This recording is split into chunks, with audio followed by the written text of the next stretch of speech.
Vaya abriendo su Biblia en Filipenses capítulo 4, versículo 17, porque vamos a continuar con la serie Tiempo de Crisis.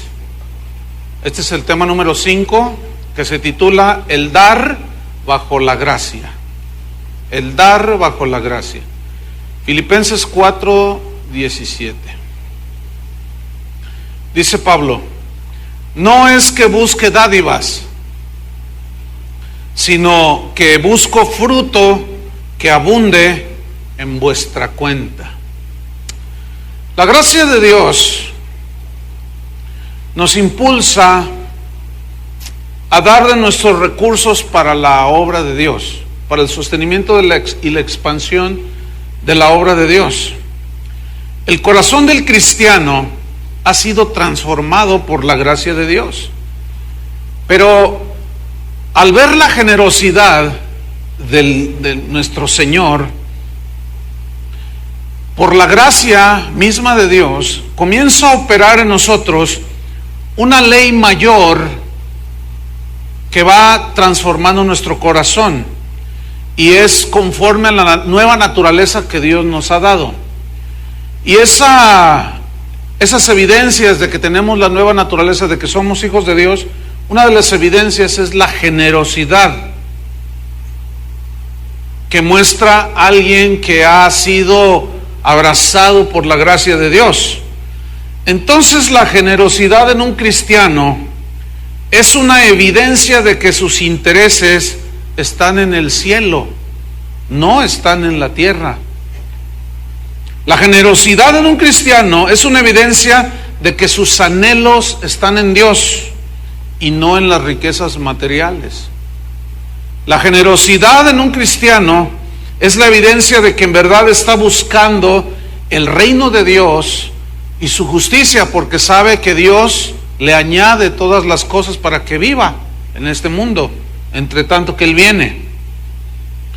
Lo que estamos estudiando, debemos de recordar que Pablo el apóstol estaba reprendiendo a los corintios su falta de generosidad. Algo había pasado en el corazón de los corintios que no permitieron que la gracia de Dios hiciera su obra para en el asunto del dinero, de los bienes que Dios pone en nuestras manos, Dios trabajara en sus corazones. Algo había pasado, algo estaba impidiendo que la gracia de Dios hiciera su obra en las vidas de ellos. Ellos se comportaron de una manera muy mezquina ante el ministro Pablo, de una manera muy mezquina ante la expansión del evangelio y el sostenimiento de la obra de las iglesias o de la misma iglesia en Corinto. Entonces Pablo les reprocha, pero a la vez les enseña. Les reprocha por un lado su falta de generosidad, y por otro les enseña cómo es que la gracia es la que la que va a hacer la obra para hacer de nosotros hijos de Dios generosos. En 2 de Corintios capítulo 11, versículo número 8 y 9, ahí se ve cómo Pablo está reprochándoles, pero a la vez les está enseñando acerca de este tema. Recordemos que en el asunto del dinero, en la obra de Dios, ha habido muchos, y sigue habiendo, y seguirá habiendo muchos abusos. Sin embargo, el hecho de que haya abusos no anula que hay verdades que Dios ha dejado escritas en su palabra respecto del manejo que nosotros debemos hacer de los bienes que Él pone en nuestras manos y de la actitud que nosotros debemos de tener. Él siempre nos va a poner alerta sobre las actitudes que Él no quiere que tengamos respecto a las cosas materiales, pero nos va a enseñar las actitudes verdaderas que Él quiere que nosotros tengamos en nuestro corazón respecto del dinero. Entonces Pablo les dice en segunda carta a los Corintios capítulo 11 versículo 8 lo siguiente: he despojado a otras iglesias. No significa que les quitó o les fraudió, es una palabra irónica, con ironía. He despojado a otras iglesias, recibiendo, ¿qué dice? Salario.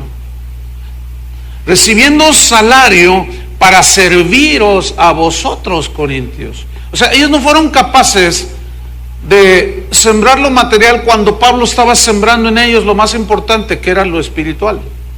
Ellos no tuvieron esa capacidad. Algo había impedido que la gracia hiciera su obra en el corazón de los cristianos corintios. Como es muy posible que haya cristianos en el siglo XXI que se parecen mucho en este sentido a los corintios, que no han permitido que la gracia de Dios trabaje en esa área que tiene que ver con la mayordomía, y siguen envueltos en su avaricia, en su codicia. Entonces rechazan, anulan, hacen a un lado la gracia de Dios. Pero ese tipo de personas que están en las iglesias están encerrados como en unas 4 paredes, en una mezquindad horrible que no refleja la presencia de Dios. Entonces dice: yo he recibido salario para servirles a vosotros, versículo 9, y cuando estaba entre vosotros y tuve necesidad. Esta frase, tuve necesidad, se refiere a las cosas más elementales para vivir. Cuando estuve con ustedes, corintios, y tuve necesidad, a ninguno fui carga, pues lo que me faltaba lo suplieron los hermanos que vinieron de Macedonia, y en todo me guardé y me guardaré de seros gravoso. Pablo dijo: no, yo no puedo usar de ese derecho que yo tengo de recibir salario de ustedes, porque ustedes no han entendido que deben de corresponder. Si de verdad han creído en el Evangelio, tienen que dar parte de lo que Dios ha puesto en sus manos, pero no han sido fieles, porque ellos criticaban a Pablo, diciendo y acusándolo de que él había ido a evangelizarlos porque quería el dinero de ellos. Eso era falso. Él amaba en verdad la palabra de Dios, y él había dicho: ay de mí si no predico el Evangelio. Entonces estos corintios no habían aprendido, todavía estaban en ese proceso. Puede ser que algunos de los que están aquí o escuchando por la radio, en internet, estén en esa situación. No han llegado a ese nivel que Dios quiere que lleguen en cuanto a la gracia en el asunto del dar. Entonces, fíjate, Pablo pone de ejemplo, aquí vemos en estas escrituras, pone de ejemplo a los cristianos de las iglesias en Macedonia. Macedonia es una región donde estaba la iglesia, la ciudad de Filipos. Allí había una iglesia, había cristianos, los cristianos en Berea, que formaban la iglesia de Cristo, y los cristianos en Tesalónica. Estas 3 ciudades formaban parte de Macedonia. Y en ese tiempo, Macedonia, dice la historia secular, y también la Biblia lo avala, en el libro de los Hechos hay un pasaje donde dice que había un profeta llamado Agabo, y este profetizó que vendría un hambre en aquella tierra. Había una crisis económica en el Imperio Romano, y las ciudades que estaban bajo su dominio entraron en una escasez, en una crisis económica. Y esa crisis afectó a los cristianos y a los no cristianos. Pues fíjense lo que puede hacer la obra, la gracia en el corazón de los cristianos, que a pesar de la crisis, estos cristianos de Filipos, de Berea y de Tesalónica mostraron su generosidad. Mostraron que verdaderamente habían abierto su corazón a la obra de gracia en cuanto a la generosidad. Vamos a ver Filipenses de nuevo, pero ahora vamos a tomar el contexto del versículo que leímos. Filipenses capítulo 4, versículo número 10. Está hablando Pablo aquí, está por terminar su carta, y dice así: en gran manera me gocé en el Señor. Estaba contento Pablo por un detalle que habían hecho los filipenses. ¿Qué hicieron? Sigamos leyendo. Me gocé en el Señor de que al fin habéis revivido vuestro cuidado de mí. Esa frase, vuestro cuidado de mí, significa al sostén, como ministro, como apóstol, que los filipenses estaban haciendo, el sostén económico para que él pudiera seguir predicando el Evangelio.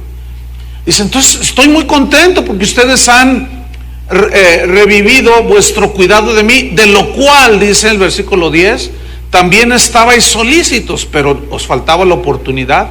Versículo 11, no lo digo porque tenga escasez. La situación en ese momento de Pablo también era de escasez, fíjense. No lo digo, dice, porque tengo escasez. La palabra escasez en el griego significa estrechez económica, estrechez de las necesidades más básicas. Estaban en estrecho, había escasez en ese momento. Entonces él dice, yo no les escribo esto, no les digo esto porque tenga escasez. Fíjate, el otro día me di cuenta de una familia aquí de la congregación que su negocio afectado por la crisis, están pasando un tiempo de estrechez.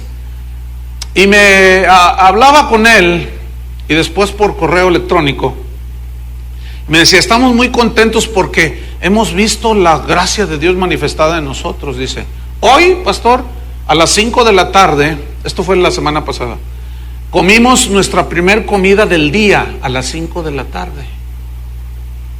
Su primera comida del día. Dice, estamos en un tiempo de escasez, pero ¿sabe qué, pastor?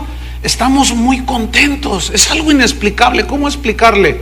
Entonces yo le dije, bueno, yo te entiendo eso, que es la gracia de Dios haciendo la obra en tu corazón, que a pesar de la escasez y la estrechez, tú tienes contentamiento, como lo tenía Pablo aquí.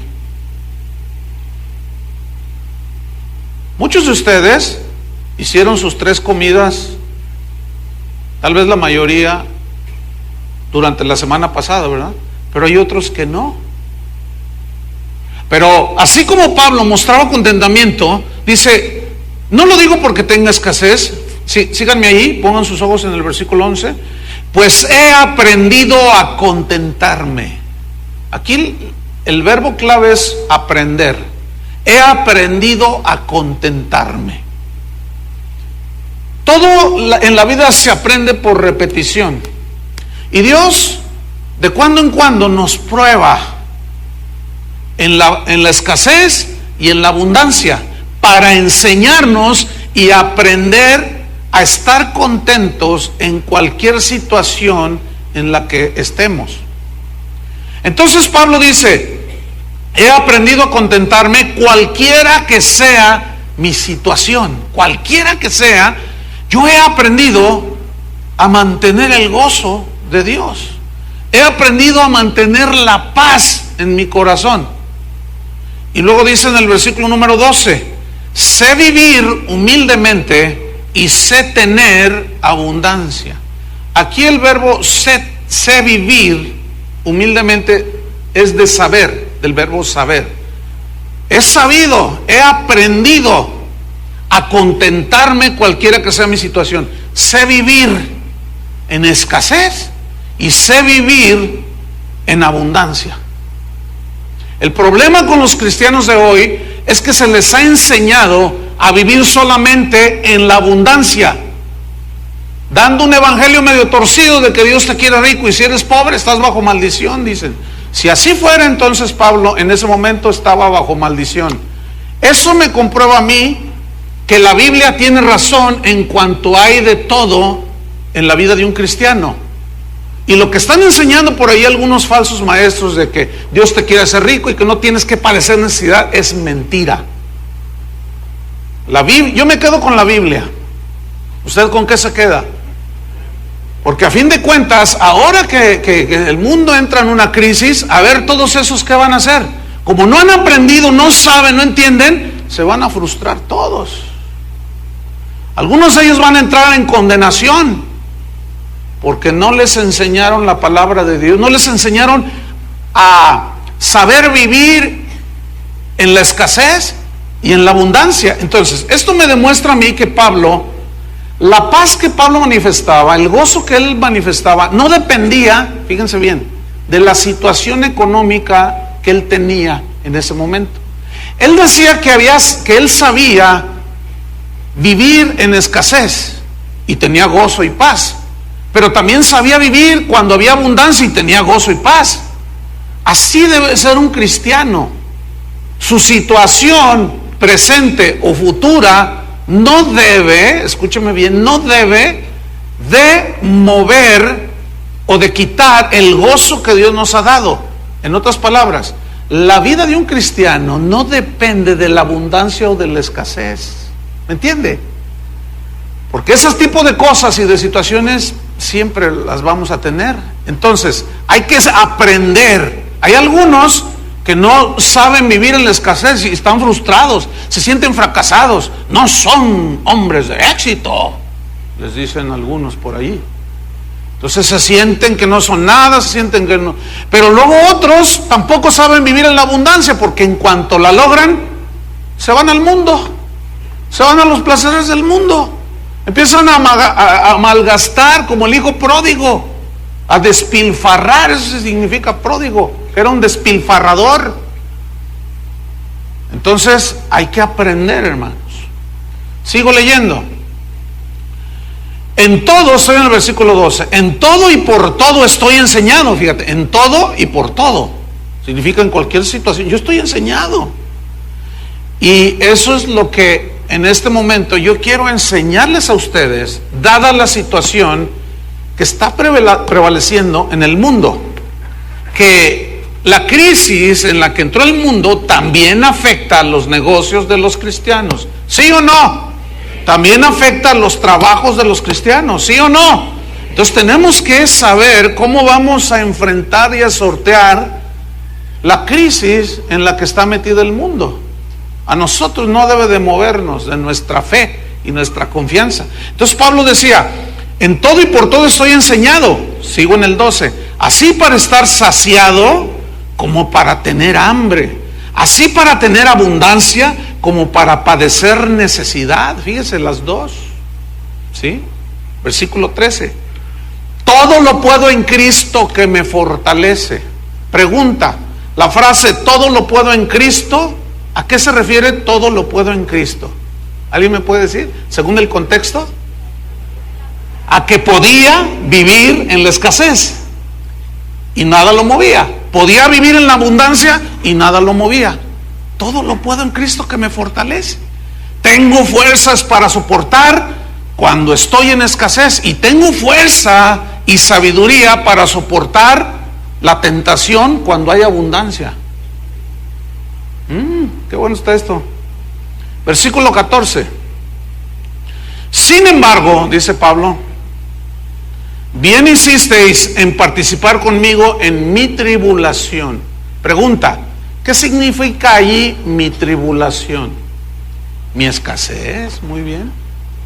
Bien hicieron en participar. ¿Qué significa participar?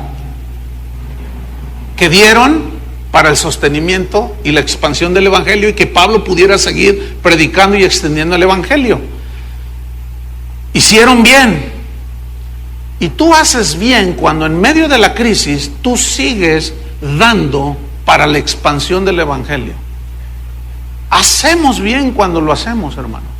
Sigo leyendo el versículo 15.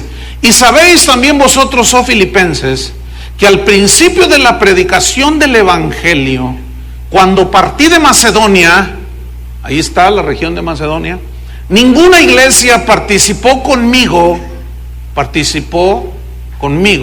en razón de dar y recibir, sino solo vosotros. ¿Qué significa que nadie participó en razón de dar y recibir? Pablo les había dicho a los corintios, si yo siembro en vosotros lo espiritual, ¿es gran cosa que ciegue lo material? No. Entonces dice, nadie participó excepto los cristianos de las iglesias en Macedonia. Algo había pasado en su corazón, producto de la gracia de Dios, que volvió sus corazones generosos y entendidos de que la expansión del Evangelio necesita el apoyo de los recursos que Dios pone en nuestras manos. Dice, nadie, los corintios, no hombre, esos estaban envueltos en su avaricia, en su ignorancia. Entonces ustedes participaron conmigo en razón de dar y recibir. Entonces fíjate, ellos recibieron la palabra y ellos dieron y aportaron. Dar y recibir. Más adelante veremos cómo el que siembra escasamente recoge. Sigo leyendo, versículo número 16, pues a una Tesalónica, fíjate, cuando él se trasladó de Filipo a Tesalónica, me enviasteis una y otra vez para mis necesidades. Esa frase, una y otra vez, habla de algo sistemático.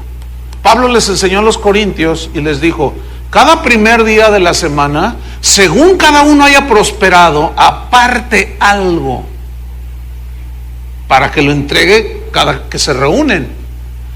Entonces, el dar en el cristiano debe ser algo sistemático.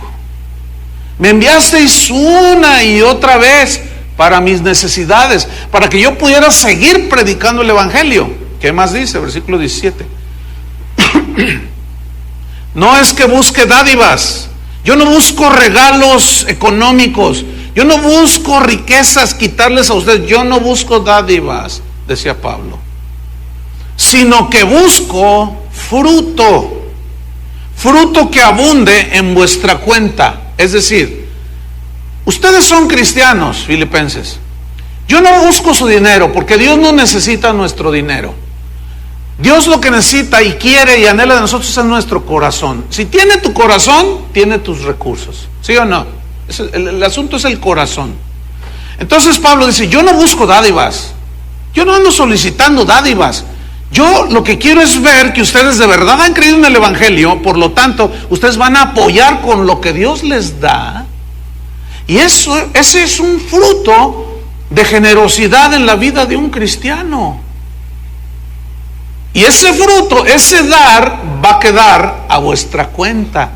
O sea, Pablo dice, Dios no es deudor de nadie. Fíjense, Dios nos regaló la salvación, nos da el Espíritu Santo, todo nos regala por gracia. Y luego todavía nos da una nueva naturaleza. Con esa nueva naturaleza podemos reproducir el carácter de Dios.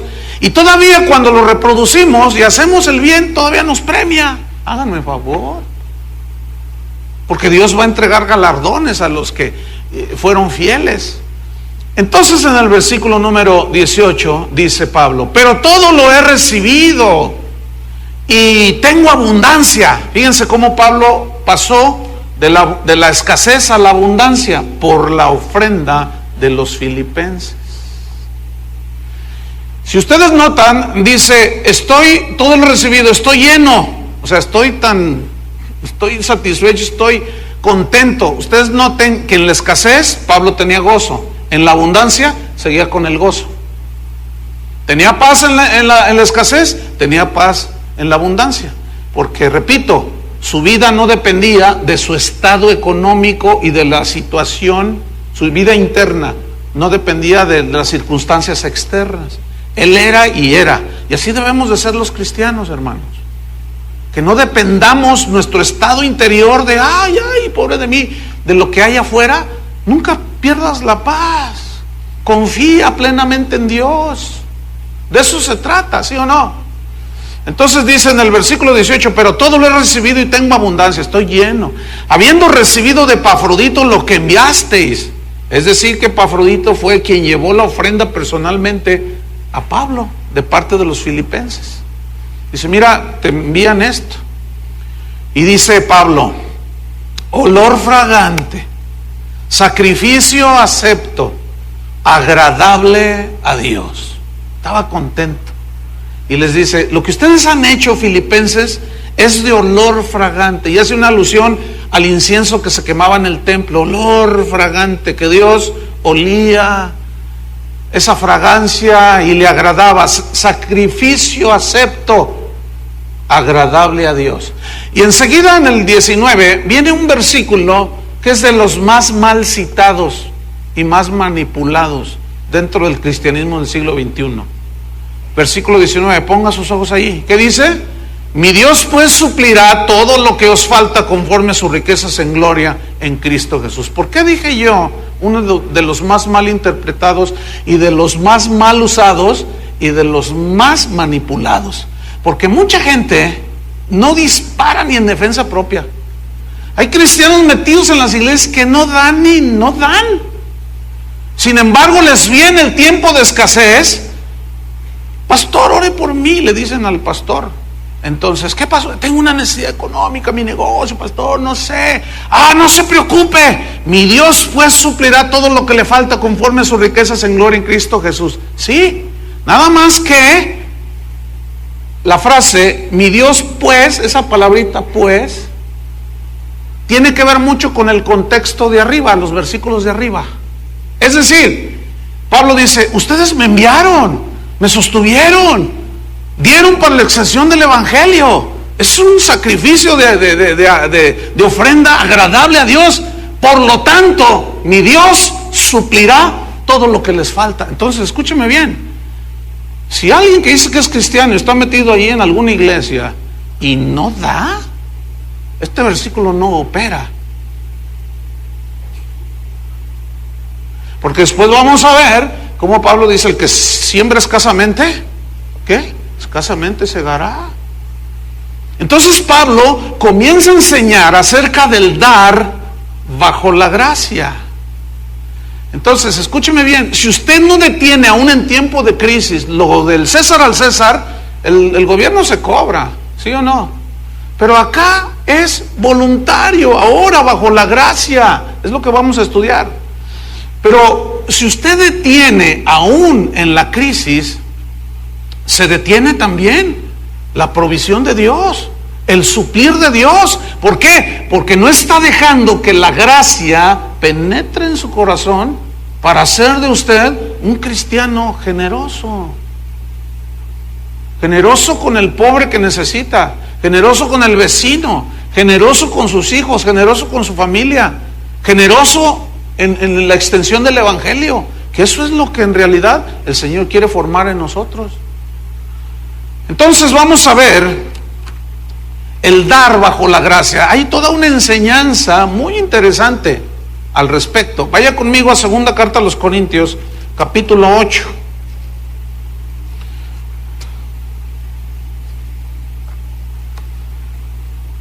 Segunda carta a los Corintios, capítulo 8. Ahora usted dirá, bueno, ¿y qué tiene que ver esto con la crisis, el tema, tiempo de crisis? ¿Por qué? Todo eso es muy importante que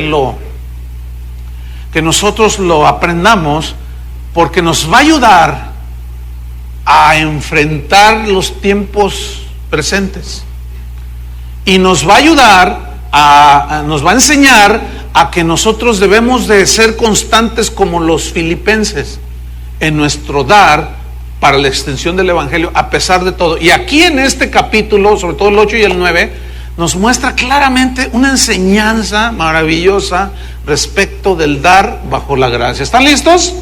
¿Sí o no? Bueno, entonces van conmigo a la Biblia. Segunda de Corintios capítulo 8, versículo 1. El dar bajo la gracia. Dice Pablo, asimismo hermanos, ahora les está enseñando a los corintios y les dice hermanos, porque eran cristianos, pero todavía no dejaban que la gracia hiciera su obra. Hermanos, os hacemos saber, o sea, que conozcan, que sepan la gracia de Dios que se ha dado a las iglesias de Macedonia. ¿A qué se refiere con les quiero dar a conocer la gracia de Dios que se les ha dado a los cristianos en Macedonia? ¿Saben a qué se refiere? A la generosidad. Quiero que sepan, corintios, acerca de lo que la obra de la gracia ha hecho en el corazón de los que se disponen a Dios. Y les voy a contar, corintios, para vergüenza suya, para que aprendan a salir de ese hoyo en el que están, en respecto a lo que tiene que ver con los bienes que Dios pone en sus manos. Dice entonces, en el versículo 2, estos hermanos de Macedonia, que en grande prueba de tribulación, escuchen, grande prueba de tribulación. ¿Por qué Pablo dice, estos cristianos de Tesalónica o de Macedonia estaban en grande prueba de tribulación? Se los explico rápido. Porque en ese tiempo hubo un tiempo de crisis, ya lo expliqué, que afectó cristianos y no cristianos. Pero aparte los cristianos se empobrecían más porque había persecución contra ellos. No podían estar estables, no podían tener un trabajo estable, no podían sembrar sus tierras, no podían cuidar sus ganados. Entonces ellos estaban todavía en una pobreza mayor. Por eso Pablo dice, en grande prueba de tribulación. Y luego sigue hablando, la abundancia de su gozo. Mire, los de Macedonia tenían el mismo gozo en la escasez que Pablo tenía. ¿Por qué? Porque ellos sí recibieron la enseñanza del apóstol Pablo. Los corintios no. La abundancia de su gozo y su profunda pobreza. Aquí pobreza significa carencia de lo más necesario.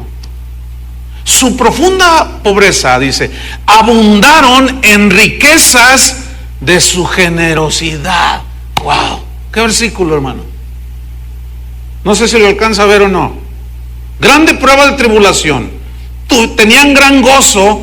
En medio de su profunda pobreza, abundaron en riquezas de su generosidad. Eso sí, al compararme yo en la palabra de Dios, que es como un espejo, me hace ver mi verdadera condición. Gozo en la extrema pobreza y aún así abundaron en generosidad. Wow. Hay una persona que es miembro de esta congregación que es muy particular. ¿Por qué? Porque esta persona es una mujer que vive sola, no tiene familia. Pero todavía es más particular el caso porque es una mujer. Ella estuvo en la reunión de las 8. En la reunión de las 8 no puse este ejemplo. Y todavía es más particular su caso porque ella tiene una enfermedad degenerativa. Ella va perdiendo, tiene como artritis reumatoide, pero de esa que se va degenerando. Entonces ella ahorita, la única manera de moverse es a través de muletas y muy despacito. Entonces una vez yo me acerqué con ella, hace unos años, y le dije, oye hermana, y empecé a platicar con ella, y yo le dije, ¿y cómo llegas aquí? Y me dice, no, pues a veces cuando tengo para el taxi me vengo en taxi. ¿Y tu familia? Dice, no, yo no tengo familia. Dice, se murieron y yo vivo sola, no tengo familiares. Le digo, pero ¿cómo te sostienes? Ay, pastor, me dice, Dios es tan bueno que siempre me ha sostenido, fíjese, pastor. Y me empezó a dar testimonios, pero yo no me quedé muy contento, muy a gusto, y seguí insistiendo, pero ¿cómo tú vives? Y total, yo dije, esto no, algo tenemos que hacer. Y ya hace unos 3, 4 años la congregación sostiene al 100% a esa señora.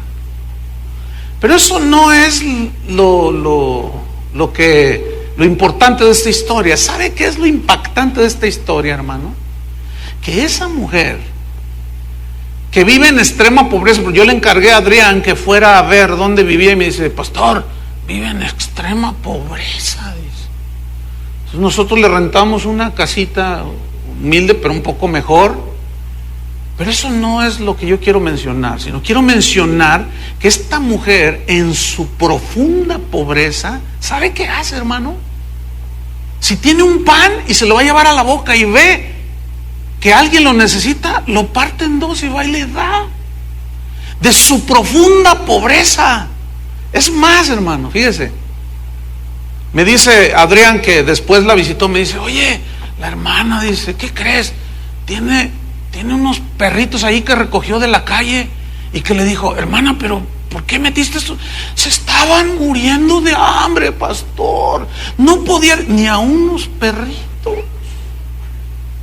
¿Sabe una cosa, hermano? A mí me impacta tanto la vida de esta mujer, porque de su profunda pobreza, fíjense, llegó al extremo. El otro día la saludé y dije, ¿cómo estás?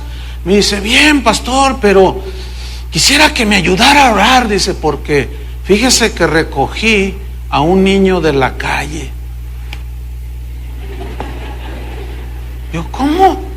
Me dice, sí, no tiene a nadie, nadie lo quiere. Y yo lo vi allí, yo le dije, vente para acá, hijo. Y ella está en muletas, hermanos. Qué vergüenza para muchos de ustedes.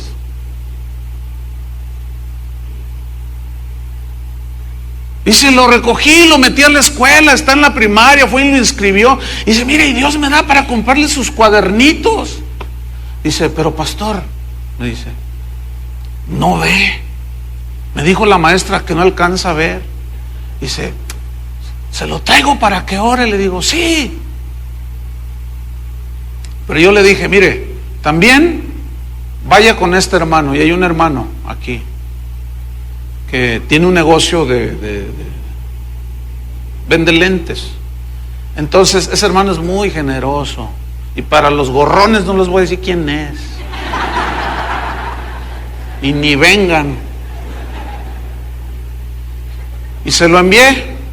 Y el jueves saludé a este hermano y me dice, hermano, gracias por enviarme a esa hermana. Qué tremenda hermana, me dice. ¿Sabes qué? Yo dije, no, yo dije, me dice él, yo en mi corazón dije, yo le regalo todo. Después cuando ya le pongo sus lentes, el muchacho, ay, ya se cuenta que le prendieron la luz, ¿no? Y se me acercó la hermana y me dice, tenga, hermano, y me quiere dar 400 pesos. Dice, mire, es con todo mi corazón, yo sé que vale más esto, pero recibo. No, hermana, por favor. De su profunda pobreza, hermano. Eso es impresionante. Yo lo único que puedo ver en el corazón de esa mujer es la obra de la gracia, que de su profunda pobreza aún da. ¿Sabes que esa mujer diezma? Yo una vez le dije, no, es de mi corazón, me dice. Uy, yo nomás me quedo así. Cada sorpresa que me dio, cada vez que hablo yo con ella.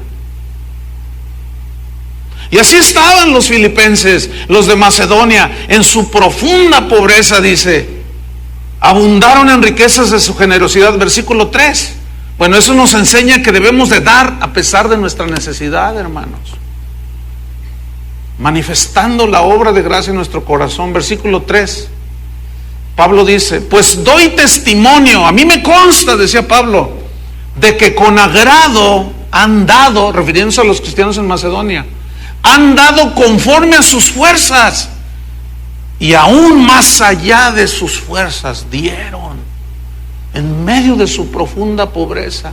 A mí me consta, yo les doy testimonio, Corintios, para vergüenza vuestra lo digo. Me dan pena. ¿Cómo es posible que todo lo que Dios ha sembrado ustedes no son capaces de permitir que el evangelio siga creciendo por detener en su codicia? Y déjame decirle, Corinto era una de las ciudades más ricas de ese tiempo. Eso habla de que los miembros de la iglesia de Corinto era gente que Dios había puesto buenas cantidades de bienes en sus manos, pero ellos no supieron corresponder. Entonces Pablo dice, a mí me consta de que con agrado, pero aquí hay la palabra con agrado, es una palabra que viene del griego que significa voluntariamente. Entonces Pablo dice, a mí me consta, yo doy testimonio de que ellos voluntariamente, y esto me habla de algo muy importante, de que el cristiano debe de dar, ¿cómo? Voluntariamente. Esto descarta totalmente la manipulación que algunos predicadores y algunos pastores hacen con la gente en sus iglesias para que den. Aquí se descarta totalmente que el cristiano debe dar voluntariamente por la obra de la gracia que hace en su corazón y no por manipulación. Cuando un maestro de la Biblia, o un pastor, un apóstol dice, aquí el Señor me está diciendo que aquí hay 10 personas que van a dar 100,000 pesos cada una, ¿quién es el primero que se levanta? Entonces ya se levanta uno, ¿verdad? Dice, ay, hermano, Dios le bendiga. Y el hermano se levanta, ay, den un aplauso al Señor. Y el hermano se levanta, violando todos los principios de la Biblia. Jesús dijo, no toques trompeta delante de ti, no sepa tu mano izquierda lo que hace tu derecha, y ahí todo el mundo se está dando cuenta. Hay otros, faltan más. Acá hay como 3, otros 3 acá y otros 4 allá. Yo sé quiénes son, dice el supuesto profeta. Yo sé quiénes son, y levántense, más les vale antes de que Dios los avergüence. ¿Tú crees que Dios hace eso, hermano? Escúchenme bien, ese tipo de ofrendas no son aceptables a Dios. ¿Por qué? Porque son producto de manipulación por parte del predicador o del falso maestro. Y entonces, como la gente no le está dando voluntariamente, sino que se siente presionado, bueno, no tiene 100,000, pero tiene 50,000, y ahí le van bajando, pero tiene 20,000, pero tiene 10,000, y llegan hasta los 5 pesos. De veras. A ver, ni modo que no tenga 5 pesos. Y a todos los pasan por la báscula. A todos les dan baje. El apóstol Zaqueo Tulanita.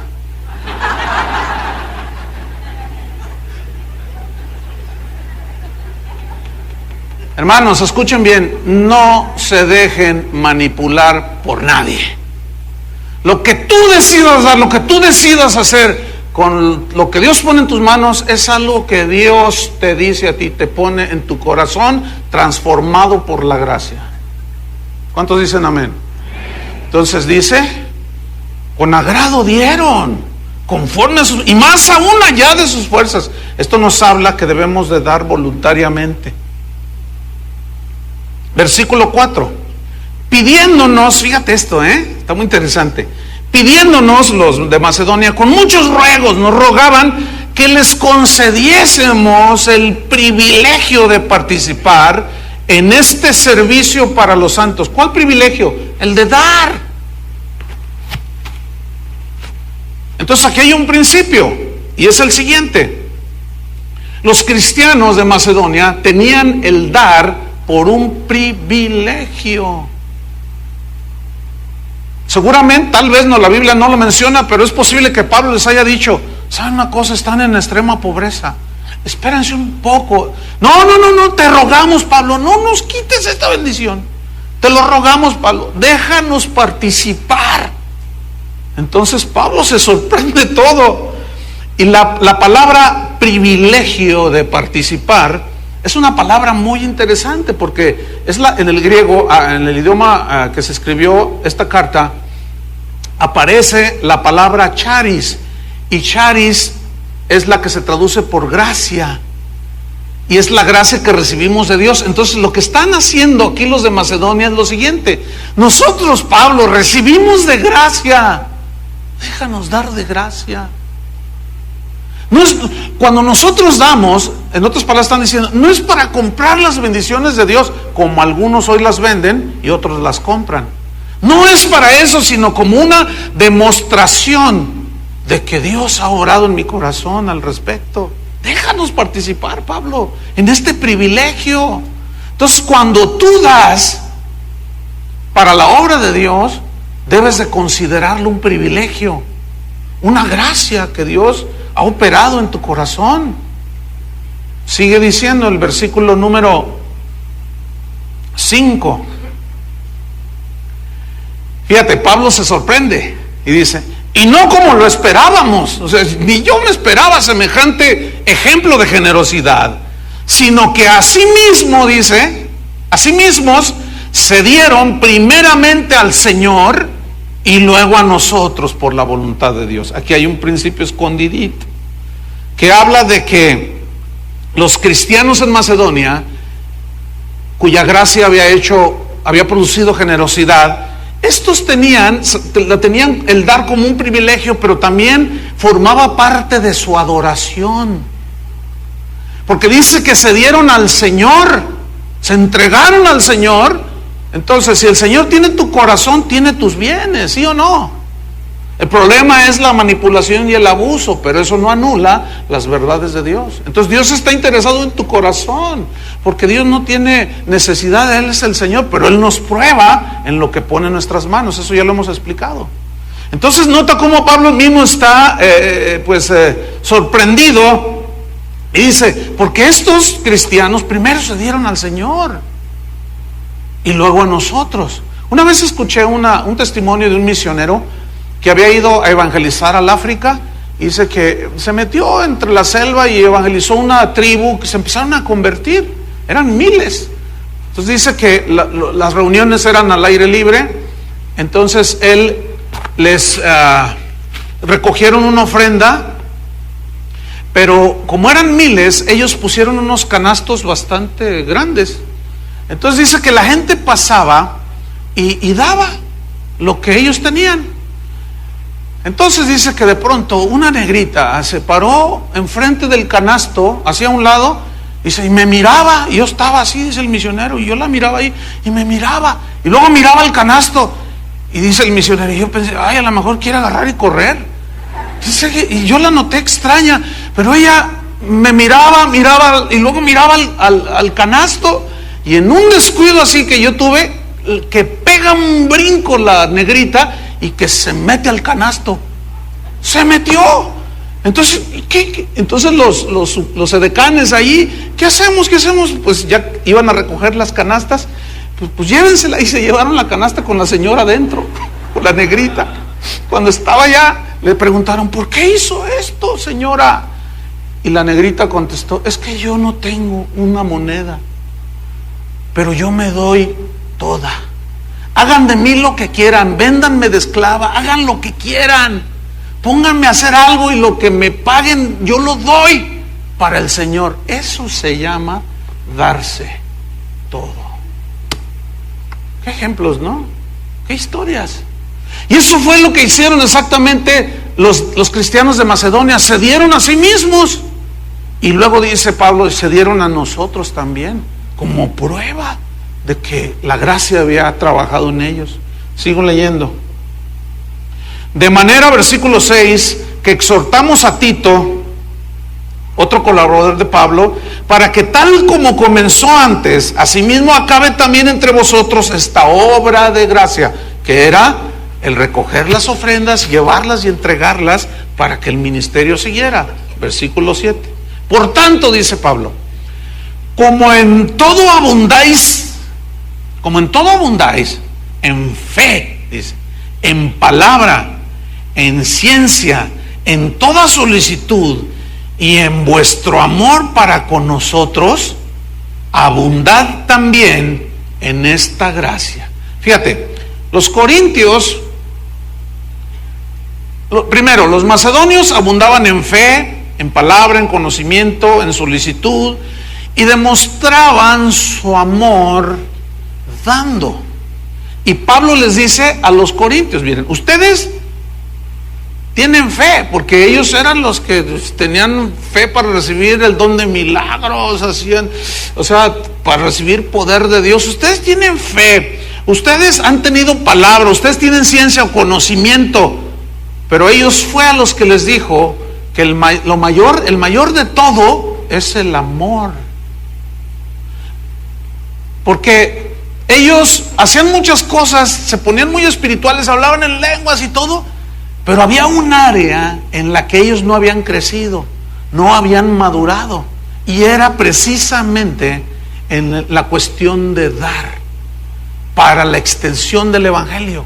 Algo había pasado. Entonces Pablo les dice, ustedes, abundan en fe, palabra, ciencia, en toda solicitud y en vuestro amor para con nosotros. Y luego Pablo les dice en el versículo 7, abundad también, corintios, en esta gracia. ¿Cuál gracia? ¿A qué se refiere en esta gracia? A dar. Entonces aquí vemos otro principio, que debemos de dar conforme a la nueva naturaleza que tenemos. Dios nos regaló la salvación, puso en nosotros una nueva naturaleza que tiene la capacidad de reproducir las obras de Dios, el carácter de Dios. Y uno de los frutos, que es el mayor, que un nacido de nuevo debe producir, es el amor. ¿Estamos? El amor es el mayor de los frutos. ¿Por qué? Porque del amor es como el motor que hace que funcione lo demás. Fíjate, dice Juan en capítulo 3, versículo 16 de su evangelio, dice, porque de tal manera amó Dios al mundo, que les dijo, les amo, y ahí los dejó. ¿Así dice? Fíjate, Dios nos pone el ejemplo. De tal manera amó Dios al mundo que díganlo todos, dado. Otra vez digan todos fuerte, dar. ¿Qué hizo Dios? Dio. Ahora, Él dice que de tal manera nos amó. Entonces su amor no se quedó a la mitad, sino que dio. ¿Qué dio? No nos dio dinero.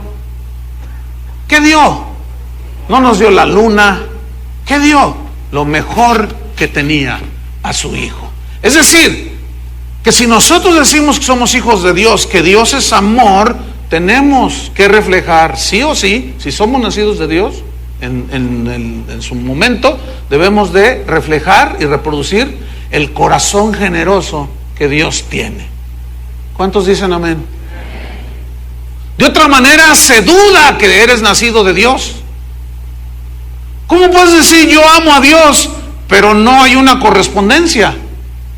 Porque Juan lo pone de esta manera. ¿Cómo puedes decir tú yo amo a Dios? Y si ves que tu hermano tiene necesidad y tú tienes con qué, y cierras tu corazón, ¿cómo mora el amor de Dios en ti?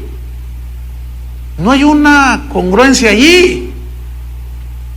Entonces yo no puedo decir, venir a la iglesia, levantar mis manos y decir yo te amo, Señor, pero en ese asunto del dar a mí, yo ahí no le entro, No.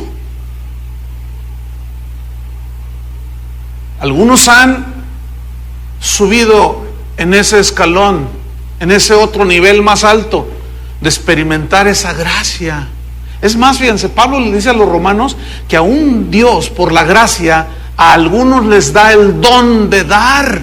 Eso es todavía mucho más arriba. Un don de dar.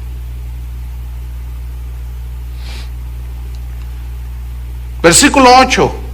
No hablo como quien manda, aunque él tenía la autoridad apostólica, sino para poner a prueba, por medio de la diligencia de otros, también la sinceridad, Corintios, del amor vuestro.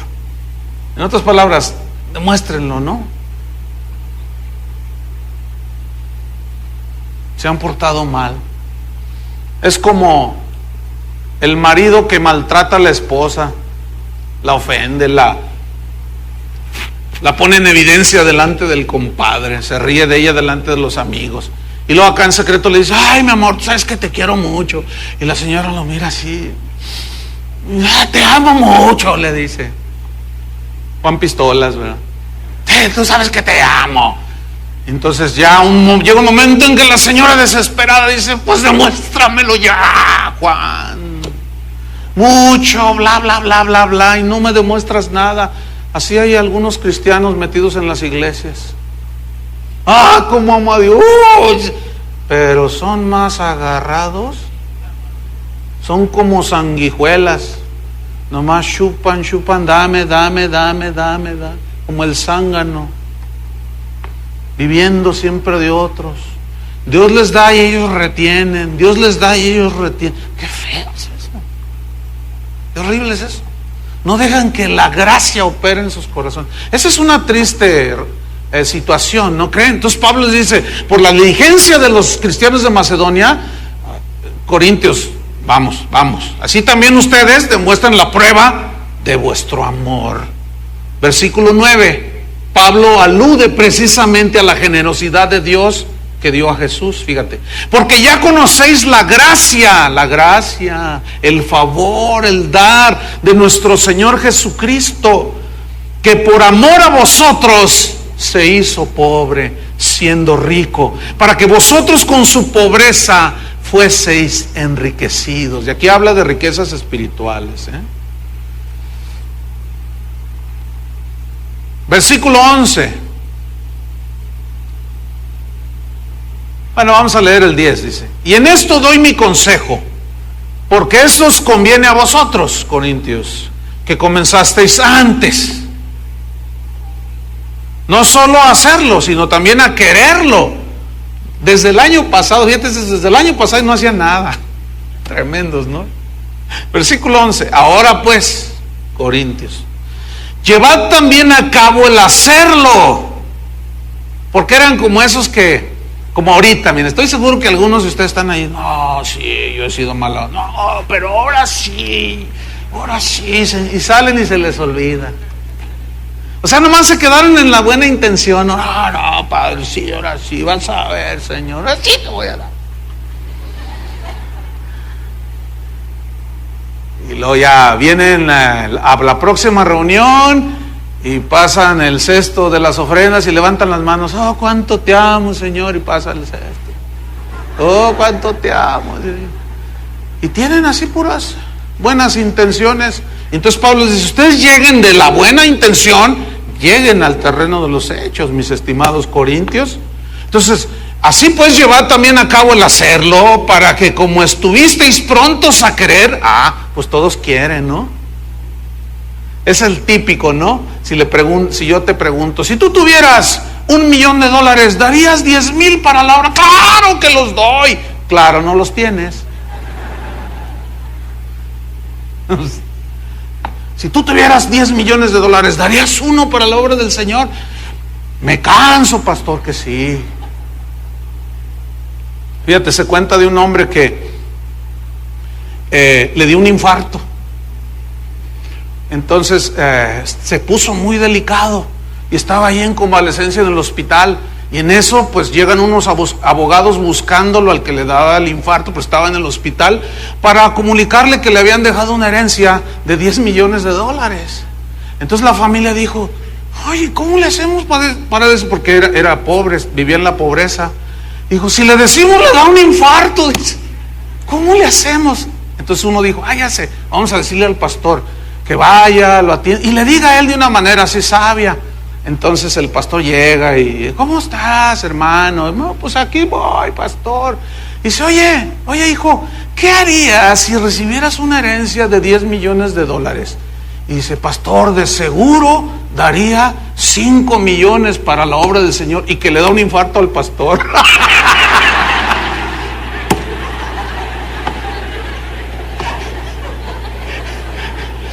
Porque ese sí era de veras. Y el infartado fue el pastor. Qué increíble, ¿no? Entonces dice Pablo, bueno, llevad también a cabo, estoy en el versículo 11, llevad también a cabo el hacerlo, para que como estuvisteis prontos a querer, así también lo estéis en cumplir, conforme a lo que tengáis. Aquí entramos en un punto bien buenísimo. A muchos no les va a gustar. Algunos que escuchen este mensaje o que están escuchando en internet, no les va a gustar lo que la Biblia dice, pero lo lamento mucho, porque la Biblia lo dice. Ahí va. Dice al final del versículo 11, estéis en cumplir conforme a lo que tengáis. Versículo 12, porque si primero hay la voluntad dispuesta, que estás voluntariamente, tu disposición ahí está, será acepta, ¿qué? La ofrenda, según lo que uno tiene, no según lo que no tiene. Es decir, fíjate, pongan atención, Dios nunca, escuchen bien esa palabra, nunca, digan todos nunca, Dios nunca te va a pedir algo que no tengas. Pregunta, entonces, ¿qué con las famosísimas promesas de fe? ¿Tendrán sustento bíblico? Es que en el Deuteronomio, mire, algunos son muy listos, se vuelven a la ley cuando les conviene, rechazan la ley cuando les conviene, porque ciertamente hay 2, 3 versículos a lo mucho en el Antiguo Testamento, en la ley, que hablan precisamente de que le prometas a Dios, pero también en el Antiguo Testamento dice, más vale que no prometas. Más vale que no prometas, que prometer y no cumplir.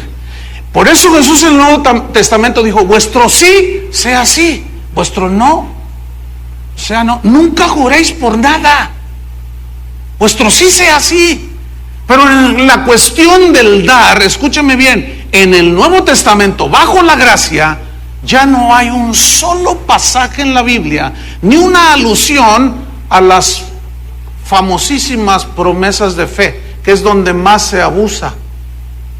Y es lo que más produce frustración en las vidas de muchos, Pregunto, ¿cuántos de los que están aquí vienen de algún lugar que hicieron promesas de fe y no la cumplieron y se sintieron como cucaracha? Levanten su mano. ¿Hay algunos? Mire, hay algunos ahí. ¿Por qué? Porque los manipularon. Si tú das el Señor, y ándale, vamos a ver, pasen ahorita las hojas, allí ponle, necesitamos tantos millones de dólares, si cuántos somos tantos, nos toca de a tanto, vamos, haga la promesa. Y todavía algunos más se van más allá. Si no tiene para pagar esa promesa de fe, pida prestado al banco. Fíjense nomás, qué abuso. Pagando en las tarjetas hasta el 50% de intereses anual.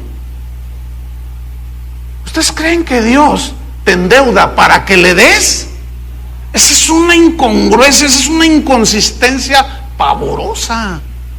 La Biblia dice claramente, versículo 12, porque si primero hay la voluntad dispuesta, será acepta la ofrenda, según lo que uno tiene, no lo que no tiene. ¿Se acuerdan de la mujer, aquella viuda?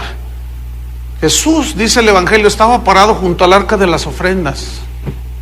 Dice que estaba viendo lo que la gente ponía en esa arca de ofrendas. Y dice que la gente pasaba y daba, y de pronto se acercó una mujer viuda y puso 2 monedas, puso 2 blancas, que era la moneda de menos valor en ese tiempo. Ni para un pan apenas alcanzaba. Y echó esas 2 monedas, y la mujer,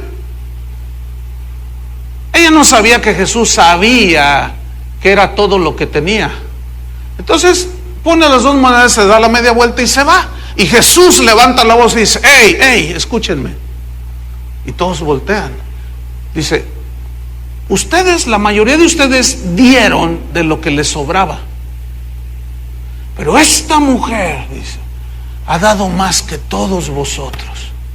Y todos así: ¿cómo? ¿Te imaginas el rico allí que puso $10,000, verdad? ¿Cómo? ¿Cómo comparas $10,000 con 2 tristes monedas? Dice: sí, porque a ti, tú diste de lo que te sobraba. Eso es signo de bendición, de abundancia, ¿no? Pero esta mujer dio todo lo que tenía. Ahora fíjate, Dios no le pidió más y ella no dio más de lo que tenía. Dios jamás va a pedir aquello que no tienes, hermano. Por lo tanto, todo ese tipo de manipulaciones, ese tipo de ofrendas, no son aceptables delante de Dios, porque son producto de la manipulación del predicador. A veces son bien intencionados en su ignorancia, pero a veces son gente metida y son delincuentes que saben cómo estafar al pueblo de Dios. ¿Se les ha acercado a alguien que dice: préstame 10,000 pesos? No, pues no tengo, y la verdad no tienes. Y luego te dice: pues no, que eres cristiano. Ese es un chantaje. No se dejen chantajear, hermanos. O sea, pídanle a Dios sabiduría también. Entonces, el principio: dar lo que se tiene. Entonces, ¿qué vas a dar tú? Lo que tienes. De lo que Dios no te va a pedir de lo que no tienes. ¿Saben qué se está usando y estilando ahora en algunas iglesias? Si me lo creo, bueno, si no, no. No me interesa si me lo creo, no me importa. ¿Sabe que ahora ya te hacen un registro? Una vez me llamaron: pastor, tenemos un software para la computadora, para la administración de la iglesia, maravilloso. Este software tiene la capacidad de llevar la contabilidad de cada uno de sus miembros, el que da y el que no da. Fíjense nomás. Increíble, ¿no? Yo lo mandé a volar. Le dije: no, hombre, ¿qué voy a andar? A mí, mire, yo no tengo que andar viendo cuánto da usted. Ustedes saben que en esta congregación ni sobres con el nombre damos. ¿Le consta a usted, sí o no? A mí no me interesa saber quién da y quién no da. Ese es un asunto personal. ¿Es un asunto qué? De su manifestación, de su naturaleza, de su generosidad. Pero ¿sabe que hay congregaciones donde los tienen bien checaditos? ¿Sabe que hay lugares donde si no trajeron su diezmo hoy domingo, el lunes Ya va un hermano allí que llega en moto, en carro. Hermano, no diste tu diezmo, vengo a recogerlo. No estoy exagerando, no estoy exagerando. Porque algunos... No estoy exagerando, hermano. Es verdad, pero todavía más. Ya ahorita usan unas maquinitas donde pasan su tarjeta y se las cargan automático. Pasa por ahí el ujier, pasan su tarjeta y le dan su ticket. Ya te bajan todo. No puede ser eso. Y dicen que están bajo la gracia. Dios nunca te va a pedir entonces nada que no tienes. Te va a pedir que seas generoso de lo que tienes. ¿Amén o no amén?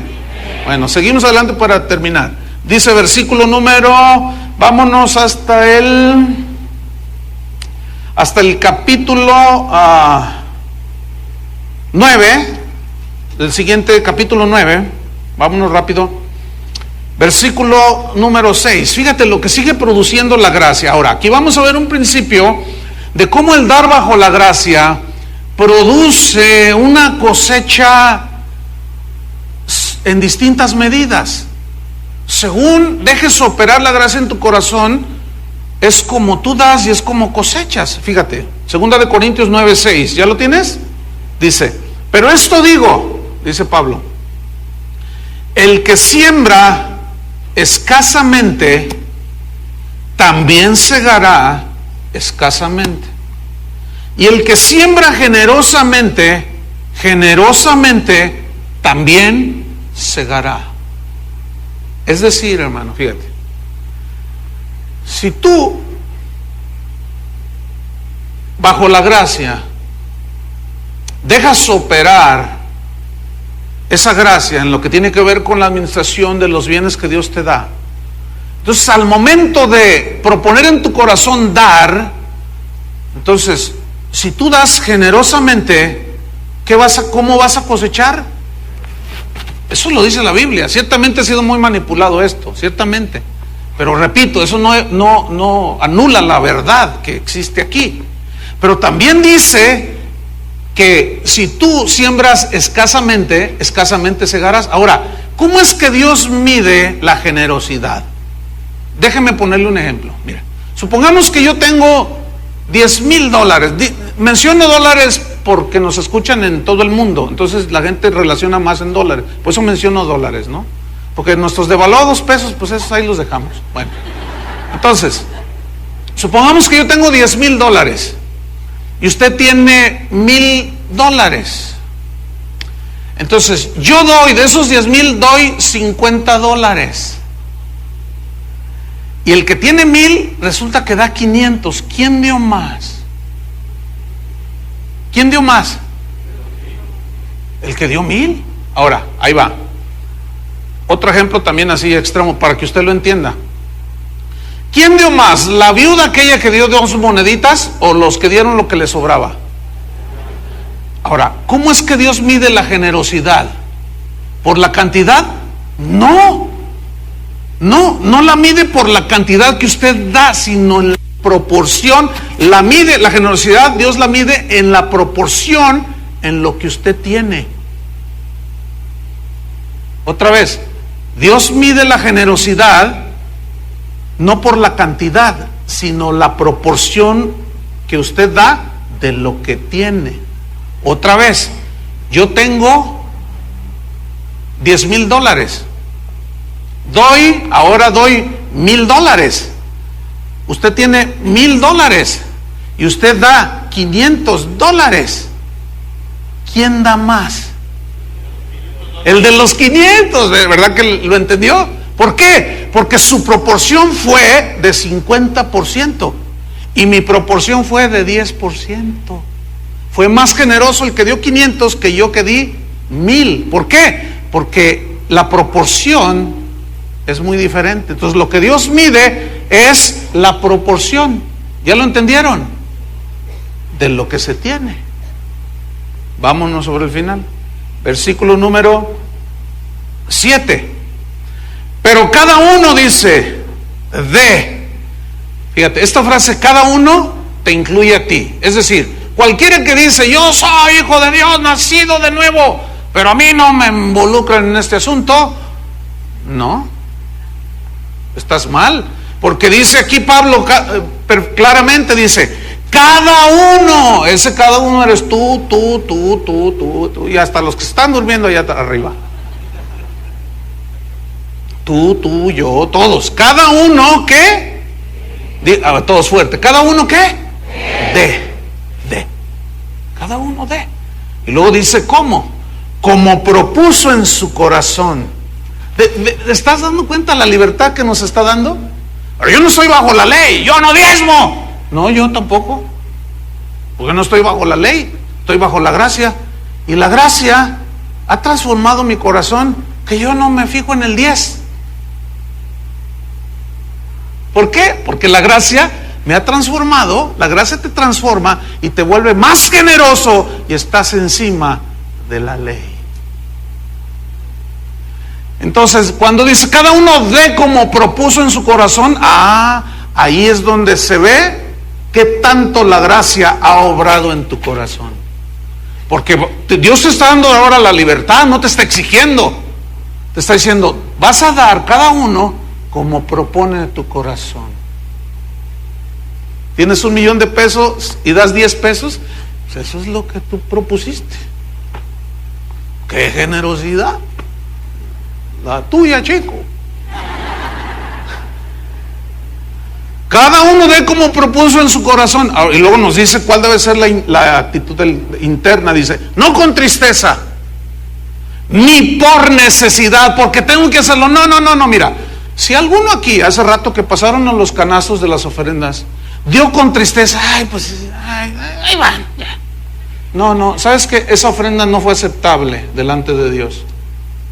No fue aceptable. Mejor te hubieras quedado con ella, con ese dinero.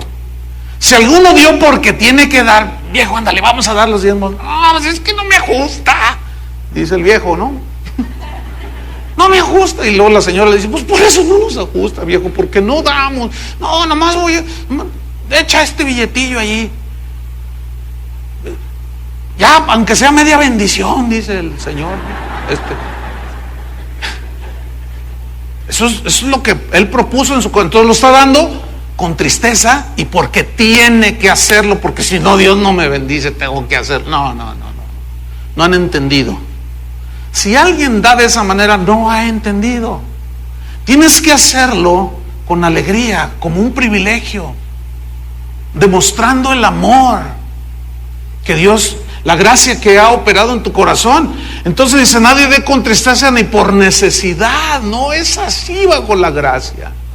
Porque la gracia tiene una gratitud eterna hacia Dios. Porque Dios ama, esta es la razón principal, Dios ama al dador, ahí se quedó. ¿Verdad que no dice así? Dios ama al dador. Entonces hay de dadores a dadores. ¿Qué clase de dador eres tú? Dios ama al dador alegre. Al que ha entendido que cada moneda, cada billete, cada peso, dólar que pone allí, sabe que está cooperando para la extensión del evangelio, está demostrando de alguna manera en lo concerniente al dinero que él está creyendo en que la obra del ministerio de la predicación necesita recursos. Aquí anda Rita ahorita, que es la esposa de Guillermo, misioneros que hemos enviado a Estados Unidos. Hace poco estuve allá con ellos y Guillermo me comentaba, dice, fíjate que hay hermanos en la congregación que ya tienen hasta 6 meses sin trabajo, por lo tanto han disminuido las ofrendas, dice. Entonces me pregunta, oye, así un poco preocupado, y yo entendí por dónde iba el asunto. Le dije, no te preocupes, le dije, tú aquí te quedas, nosotros no te vamos a regresar por falta de recursos. Ahora, yo no voy a confiar en ustedes, yo voy a confiar en Dios y en la palabra, sin manipulación, simplemente predicándoles la palabra de Dios. Yo confío en la obra que el Señor puede hacer en sus corazones y no pienso entrar en esa vergüenza de tener que decirle a nuestros misioneros que se regresen Porque los hermanitos de casa de oración retuvieron lo que tenían que haberle dado a Dios. Yo no voy a pasar esa vergüenza, yo lo sé, porque mi confianza no está en ustedes, en lo que ustedes dan, está en Dios y en la palabra. Y a cada quien le da una respuesta a Dios del dar bajo la gracia. Amén. Yo ya hice mis decisiones de hace mucho tiempo. Pónganse de pie, pero cada uno tiene que hacerlo también. Ahora levanta tus manos al Señor. Si tú eres hijo de Dios, tú eres nacido de nuevo, a lo mejor no estás manifestando la obra de la gracia. Bueno, simplemente aquí, fíjate, tú lo has notado. En este lugar a la ofrenda no se le dedican ni 5 minutos siquiera. ¿Se han fijado en eso? Simplemente llegó la hora del recoger diezmos y ofrendas. ¿Están contentos? Sí, amén, bueno, vamos a orar. Oramos y pasan los canastos. ¿Por qué? Hay lugares donde dura hasta 45 minutos recogiendo la ofrenda y 10 minutos de predicación. ¿Será más importante recoger la ofrenda que el mensaje de la palabra? Entonces ahí hay un desbalance, un desequilibrio. Debería de ser al revés. Ahora, el recoger la ofrenda en el